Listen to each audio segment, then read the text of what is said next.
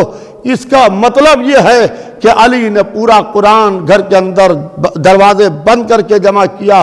اس کا مطلب یہ ہے کہ جو پورا قرآن قلب محمد پر نازل ہوا تھا وہ علی ابن ابی طالب کے سینے میں محفوظ تھا، اور امام معصوم اس قرآن کو بیٹھا ہوا رسول سے سنتا تھا اور اس کے بعد اپنے سینے میں محفوظ کر لیتا تھا۔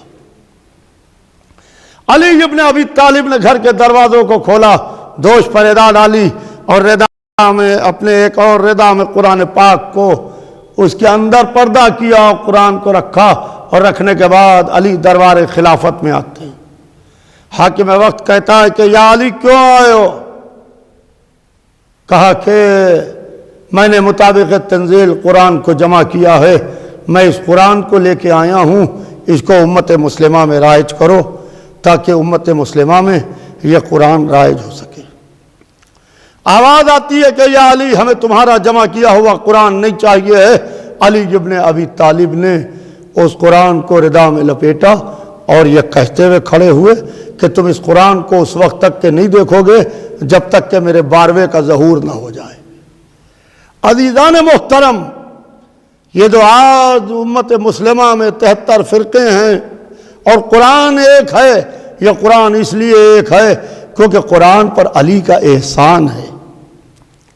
آج علی دربار خلافت میں کھڑے ہوئے اپنا قرآن پیش کر رہے ہیں کہ اس قرآن کو لو اور اس قرآن کو لینے کے بعد امت مسلمہ میں رائج کرو۔ کل زمانے نے دیکھا کہ اسی تخت خلافت پر علی بیٹھے ہوئے ہیں، مگر علی نے اپنا جمع کیا ہوا قرآن رائج نہیں کیا۔ یا علی اپنا جمع کیا ہوا قرآن رائج کر دیجئے۔ کل آپ دربار خلافت میں آئے تھے، آج آپ تخت اقتدار پر ہیں۔ اللہ اللہ، اگر علی اپنا جمع کیا ہوا قرآن رائج کر دیتے تو آج جیسے اسلام میں 73 فرقے ہیں ویسے ہر فرقے کی کتاب الگ ہوتی۔ یہ کتاب ایک ہے تو ایک اس لیے ہے کیونکہ قرآن کے اوپر احسان علی ابن ابی طالب ہے، اس لیے قرآن ایک ہے۔ زمانہ اپنے بنائے ہوئے نظام سے جب عاجز آ گیا، یکے بعد دیگرے جو اپنے لوگ بنائے تھے وہ نظام چل نہ پایا، تو زمانہ علی کے پاس آتا ہے اور کہتا ہے کہ یا علی ہم آپ کو چاہتے ہیں، ہم تو آپ کو چاہتے ہیں۔ علی ابن ابی طالب نے کہا کہ مگر مجھے تمہاری ضرورت نہیں ہے، یہ کہہ کے علی نے واپس کر دیا۔ پھر لوگ آتے ہیں اصرار کرتے ہیں نہیں یا علی ہم آپ کو چاہتے ہیں۔ اصرار بڑھنے لگا تو علی نے کہا کہ تمہیں میری شرطیں معلوم ہیں؟ کہا یا علی شرطیں کیا ہیں؟ کہا کتاب خدا پر عمل کروں گا، سنت رسول پر عمل کروں گا، سیرت شیخین پر عمل نہیں کروں گا۔ کہا یا علی ہمیں منظور ہے، یا علی ہمیں منظور ہے، آپ اپنا ہاتھ دیجئے، میں آپ کے ہاتھ پر بیعت کرنا چاہتا ہوں۔ علی ابن ابی طالب نے کہا کہ بیعت یہاں چپکے سے گھر میں نہیں ہوگی، بیعت اعلان کرو پورے مدینے میں، بیعت ہوگی مسجد میں سب کے سامنے، جس کا دل چاہے یہ شرائط سنے اور اس کے بعد میرے ہاتھ پر بیعت کریں۔ پورے مدینے میں شور ہو گیا کہ یہ شرائط ہیں، کل علی مسجد آ رہے ہیں ان شرطوں کے ساتھ میں۔ مدینے کی گلیاں بھری ہوئی تھیں، مسجد النبوی بھری ہوئی تھی۔ علی ابن ابی طالب کے گھر کا دروازہ کھلا، مجمع کائی کی طریقے سے پھٹنے لگا اور لوگ علی پر ٹوٹے پڑ رہے ہیں۔ اس طریقے سے مجمع علی کی طرف بڑھ رہا ہے جیسے کوئی پیاسا پانی کی طرف بھاگتا ہو۔ اس طریقے سے مجمع علی کی طرف بڑھ رہا ہے، اور علی ابن ابی طالب علیہ السلام نے مسجد النبوی میں آ کے ممبر کے پاس کھڑے ہوتے ہیں اور کہتے ہیں کہ تمہیں میری شرطیں معلوم ہیں کہ کتاب خدا پر عمل کروں گا، سنت رسول پر عمل کروں گا، سیرت شیخین پر عمل نہیں کروں گا۔ تو ہاں یا علی ہمیں آپ کی شرطیں معلوم ہیں، ہم ایک شرط کو جانتے ہیں۔ علی ابن ابی طالب نے اپنا ہاتھ بڑھایا، کہا کہ لو ہمارے ہاتھ پر بیعت کرو۔ کوئی گھبرا کے یہ نہ کہہ دے کہ چوتھی منزل پر علی کے ہاتھ پر بیعت ہوئی، علی بیعت سے نہیں بنے، اس لیے کہ غدیر میں اعلان پہلے ہوا، بیعت بعد میں ہوئی۔ جو منتخب کردہ پروردگار ہوتا ہے، جس کو اللہ منتخب کرتا ہے، زمانے کی بیعت سے وہ نہیں بنتا ہے بلکہ زمانہ اس کی بیعت سے بنتا ہے۔ میرے سننے والے سنیں کہ زمانہ ان کی بیعت سے بنتا ہے۔ جیسے رسول اللہ مسجد میں تشریف فرما ہیں، فرض کیجئے اور 10,000 لوگ مسجد میں آئے تو کافر تھے، یہ اکیلے آگے صبح مسجد میں بیٹھے رسول، تو یہ سردار رسول تھے۔ وہ جو 10,000 لوگ مسجد میں آئے صبح سے شام تک، یہ سب کے سب کافر تھے۔ انہی نے اسلام قبول کیا، رسول کے ہاتھ پر بیعت کی، اپنی زندگی کی ایک نماز رسول کے پیچھے پڑھی۔ جب باہر نکلے تو صحابی بھی تھے، مسلمان بھی تھے۔ جب آئے تھے تو کافر تھے، جب باہر نکلے تو صحابی تھے۔ جو حالت اسلام میں ایک دفعہ رسول کے چہرے کی زیارت کرے یا اپنی زندگی کی کوئی ایک نماز رسول کے پیچھے پڑھے، وہ صحابی ہے۔ تو چلے تو وہ سب کے سب صحابی تھے۔ اور جب رسول اللہ اپنے گھر کی طرف تشریف لے چلے تو وہ اس وقت بھی سردار رسول تھے، جب 10,000 لوگ بیعت کر چکے تھے، اور اس وقت بھی سردار رسول تھے جب اکیلے آئے تھے۔ تو جو منتخب کردہ پروردگار ہوتا ہے، زمانے کی بیعت سے وہ نہیں بدلتا ہے بلکہ زمانہ بدلتا ہے۔ مجمع کھڑا ہے علی کے ہاتھ پر بیعت کرنے کے واسطے کہ یا علی، ہم آپ کے ہاتھ پر بیعت کرنا چاہتے ہیں۔ علی نے اپنی شرطیں بتائیں، مجمع آگے بڑھا، اور بڑھنے کے بعد مجمع نے علی ابن ابی طالب کے ہاتھ پر بیعت شروع کی، اور مجمع ٹوٹا پڑ رہا ہے اور انسانوں پر انسان گرے پڑ رہے ہیں۔ عالم یہ ہے کہ ہر شخص ایک دوسرے شخص پر سبقت چاہتا ہے تاکہ پہلے ہم علی کے ہاتھ پر بیعت کر لیں۔ کوئی گھبرا کے نہ کہہ دے کہ یہ علی کے ہاتھ پر بیعت ہو رہی تھی، کیونکہ اس میں وہ مجمع نہیں تھا جو غدیر کے دن سے علی کے دروازے پر بیٹھا تھا، بلکہ وہ مجمع وہ تھا جس نے نہ گھر بدلا نہ در بدلا۔ وہ تھوڑے سے لوگ تھے جو کل بھی علی کے در پر بیٹھے تھے، آج بھی علی کے در پر بیٹھے ہیں۔ اکثریت ان لوگوں کی تھی جنہوں نے رسول کے بعد علی کو چھوڑ دیا تھا، اور چوتھی منزل پر علی ابن ابی طالب کے دروازے پر آئے تھے اور علی کے ہاتھ پر بیعت ہو رہی تھی۔ کوئی یہ نہ کہے کہ ان کی بیعت سے علی بنے۔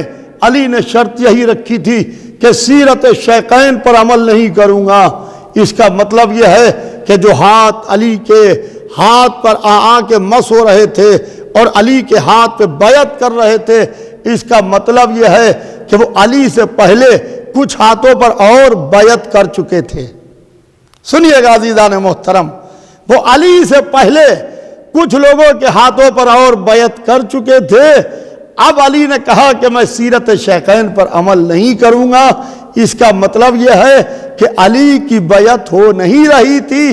جو علی کے ہاتھ پر بیعت کر رہا تھا، شیخین کی بیعت کو توڑ رہا تھا، شیخین کی بیعت کو توڑ رہا تھا۔ اور عالم یہ ہے عزیزان محترم، جب مجمع بیعت کر چکا تو علی ابن ابی طالب نے اپنے ابا کے دامن کو گردانا، اور ابا کے دامن کو گردانے کے بعد علی ابن ابی طالب منبر کی طرف بڑھے۔ میرے چھوٹے بھائی سنیں، اس حسینی چینل کے حوالے سے میری مائیں میری بہنیں سنیں کہ عرشہ منبر پر رسول بیٹھتے تھے۔ رسول کے بعد جب خلیفہ اول آئے تو وہ احترام رسول میں ایک سیڑھی نیچے اتر کے بیٹھے۔ خلیفہ دویم احترام خلیفہ اول میں ایک سیڑھی نیچے اتر کے بیٹھے۔ خلیفہ سیوم احترام خلیفہ دویم میں ایک سیڑھی اور نیچے اتر کے، ایک عرشہ تھا، 3 سیڑھیاں تھیں، عرشے پر رسول بیٹھ چکے، تینوں سیڑھیوں پر تینوں خلیفہ بیٹھ چکے۔ اب عالم یہ ہے کہ علی ابن ابی طالب کہاں بیٹھے، کیونکہ مجمع نے بیعت تو کر لی، عادی ہو گئے تھے رسول کے زمانے میں یوں، پھر رسول کے بعد آہستہ آہستہ یوں ہو گئے تھے، سر جھک گیا تھا۔ اب یہ چاہتے تھے کہ علی کہاں بیٹھیں گے۔ علی نے شرط ہی یہی رکھی تھی کہ سیرت شیخین پر عمل نہیں کروں گا۔ اب آ کے دامن کو گردانا، ممبر کی پہلی سیڑھی پر پیر رکھا، دوسری سیڑھی پر پیر رکھا، تیسری سیڑھی پر پیر رکھا، اور علی ابن ابی طالب تینوں سیڑھیوں پر پیر رکھ کے زمانے کو بتا رہے ہیں کہ میں اپنے سے پہلے کے نظام کو اپنے پیروں تلے کچل کے اس جگہ کو پر آ کے بیٹھے جہاں رسول بیٹھتے تھے۔ بحمدللہ حق اپنی جگہ کو پر آ گیا۔ کسی نے مسجد النبوی میں کھڑے ہو کے کہا کہ یا علی یہ کہاں بیٹھ گئے تم، یہ عرشہ منبر پر کہاں، یہاں تو رسول بیٹھتے تھے، یہاں آپ کہاں بیٹھ گئے؟ علی ابن ابی طالب نے کہا کہ نادان، تو اس لکڑی کے منبر کی بات کر رہا ہے، یہ قدم تو دوش محمد تک جا چکے ہیں، یہ قدم تو دوش محمد تک جا چکے ہیں۔ اللہ اللہ، جس کے قدم دوش محمد تک جا چکے ہوں، یہ وہ علی ہے کہ یہ علی 19ویں رمضان کی رات کو اپنی بیٹی شہزادی ام کلثوم کے مہمان تھے۔ 18ویں رمضان کا دن گزرا، رات ہوئی، بیٹی نے چاہا کہ باپ ہمارے یہاں افطار کرے۔ علی بیٹی کے یہاں آئے، شہزادی ام کلثوم نے دسترخوان لگایا، جو کی روٹی، پسا ہوا نمک، ایک کاسے میں شیر لا کے رکھا۔ علی ابن ابی طالب سے کہا کہ بابا یہ افطار آپ اس سے کیجیے گا۔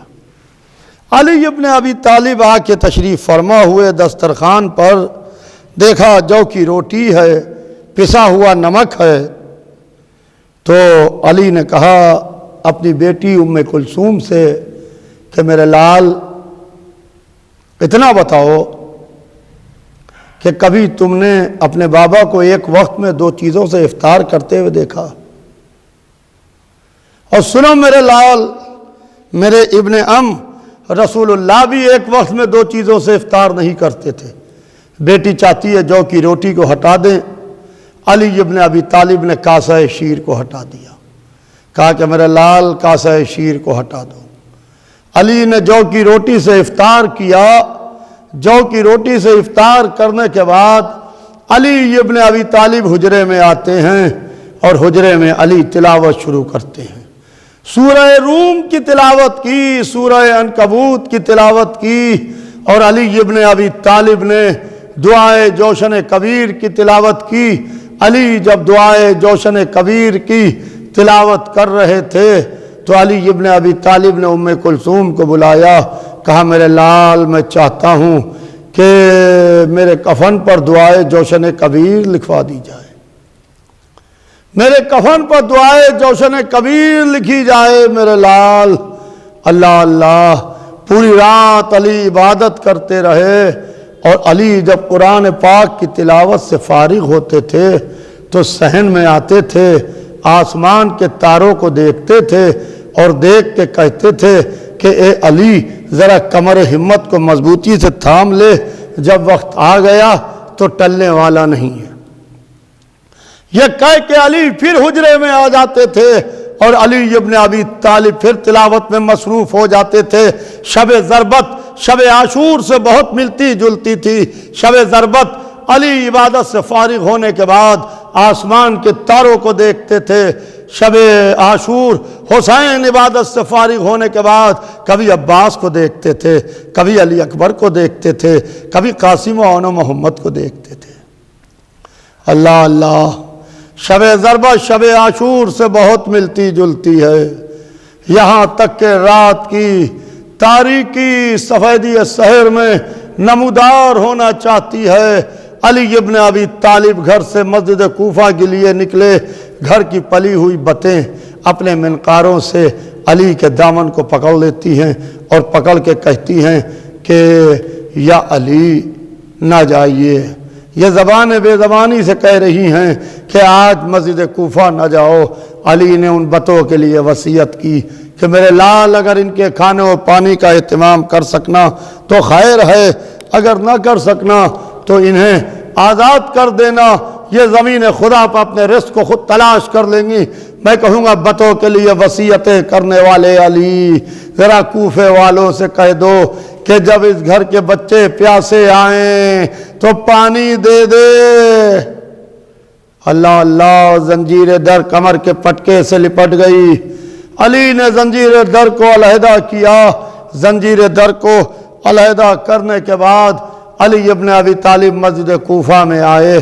مسجد کوفہ میں گلدستے پر آتے ہیں، گلدستے پر آ کے علی اذان دیتے ہیں، اللہ اکبر۔ علی کی آواز ہوا کے دوش پر بلند ہوتی ہے، اور کوفے کا کوئی گھر ایسا نہیں ہے جس میں علی کی اذان کی آواز نہ سنی گئی ہو، ہر گھر میں آواز سنی گئی۔ حذیفہ کی زوجہ نے سنی، شانہ ہلایا، حذیفہ علی اذان دے رہے ہیں، علی اذان دے رہے ہیں۔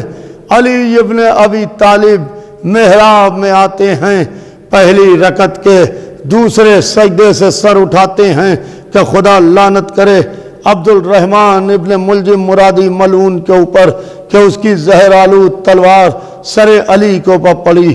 مسجد کے قندیلیں آپس میں ٹکرا ٹکرا کے گل ہو گئیں۔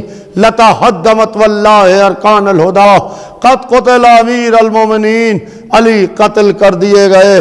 ایک آواز بلند ہو رہی تھی، علی خاک مسجد کو اٹھاتے تھے اور سر پر ڈالتے تھے، زخم سر پر رکھتے تھے اور کہتے تھے کہ فزت برب الکعبہ، فزت برب الکعبہ، رب کعبہ کی قسم علی کامیاب جا رہا ہے، رب کعبہ کی قسم علی کامیاب جا رہا ہے۔ ہاں عزیزوں، باب کندہ سے حذیفہ ابن ملجم کو گرفتار کر کے لے کے آتے ہیں، اس کی مشکیں بندھی ہوئی ہیں۔ علی کہتے ہیں کیا میں تیرا برا امام تھا؟ بتا ابن ملجم میری خطا کیا ہے؟ کیا میرے ذمے کسی کا کوئی قرض باقی تھا؟ کیا میرے ذمے کسی کا کوئی قرض باقی تھا؟ کیا میں نے کسی کے اوپر کوئی ظلم کیا تھا؟ تو وہ کہتا ہے یا علی، جسے جہنم اپنی طرف کھینچے اسے کون روک سکتا ہے؟ اللہ اللہ، عالم یہ ہے کہ 19ویں رمضان کی صبح علی نے اپنے قاتل سے پوچھا کہ میری خطا بتا، اور عصر عاشور حسین نے عمر سعد سے کہا کہ سعد کے بیٹے میری خطا کیا ہے؟ تو مجھے کیوں قتل کرنا چاہتا ہے؟ ظالم قتل تو کر دیتا ہے مگر عیب نکال نہیں سکتا، کیونکہ امامت میں کوئی عیب ہوتا نہیں تو نکالے کہاں سے؟ اللہ اللہ، کہا کہ بیٹا حسن ابن ملجم کی مشکیں کھلوا دو۔ حذیفہ سے کہا حذیفہ اس کی مشکیں کھول دو، دیکھتے نہیں خوف سے اس کی آنکھوں میں حلقے پڑ گئے ہیں۔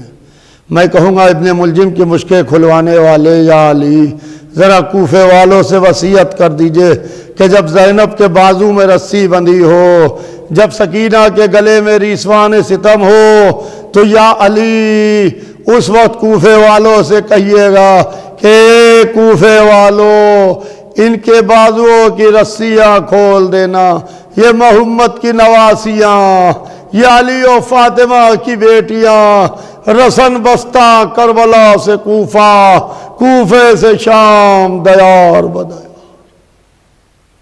اللہ لعنت اللہ علی القوم۔